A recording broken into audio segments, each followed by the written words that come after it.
Kapag meron inguinal hernia, pwede po ba na ito ibalik sa lalagyan or scrotum o tatanggalin na po ang itlog? Dok, maaari po bang maglaro ng basketball ang may isang mild varicocele? Pwede po ba ang spirulina sa sakit sa bato?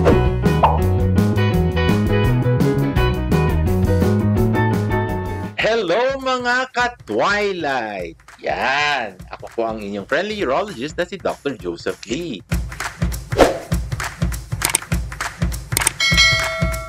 Ilan sa inyong katanungan na pinadala sa akin ay sasagutin ko na ngayon. Dahil dito sa aking channel, Tanong Nyo, Sagot Ko! Mula kay Babylin Villanueva. Magandang araw po. Kapag meron inguinal hernia, pwede po ba na ito ibalik sa lalagyan or scrotum o tatanggalin na po ang itlog? Pwede po ba na magkaanak kung isang itlog na lang ang maiiwan? Salamat po. Kung may hernia ka, inguinal hernia, either it's on the right or on the left, of course, there is corrective surgical intervention.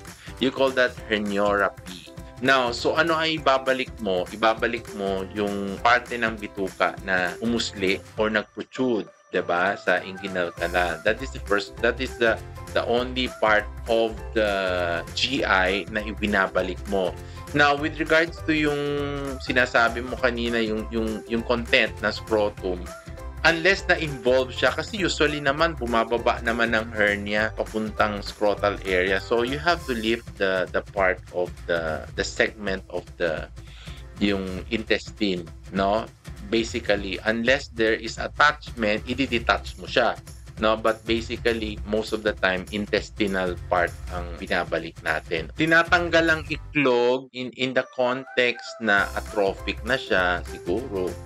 Pero most of the time, we don't really remove the testicles, no? Kasi magagamit pa yan for hormones and fertility aspect, and nagbibigay pa rin siya ng similia, so no problem with that. Basta importante, pag may hernia ka at protruded na siya, kailangan surgical intervention. May iba kasi ginagawa conservative, lalagay ng supporter, but that would not help much, especially if you are exerting a lot of abdominal pressure. Pwedeng bumaksak, magprotrude pa rin yung intestinal segment. Posibleng magkaanak kung nag-iisa na lang ang itlog. Yes naman, no? Pag okay pa naman ang testicles mo at maganda pa na yung sperm count mo, pwede pa yan. Mula kay Paul Ideas.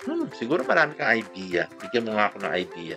Dok, maaari po bang maglaro ng basketball ang may isang mild varicocele? Ang problema lang kasi nito, if you play basketball, you might have on and off pain, scrotal pain, diba? Kasi ang varicocele kasi pwedeng magkaroon ng ng kirot, no? So baka magkaroon ka ng kirot. But nobody is prohibiting you from playing basketball. Basta may supporter. But siguro may konting kirot yan kasi may sakit eh. Hindi kasi maganda ang flow to the side that is affected, kaya may ganun. So, baka maging irritable ka, no? Mula kay Jericho S, tanong ko lang po, Doc, dati po akong may UTI. Magkakaroon po ba ako ulit ng UTI kung magiging active ulit ako sa sex? You have to resolve your UTI. That's number one. Give proper medication and resolve.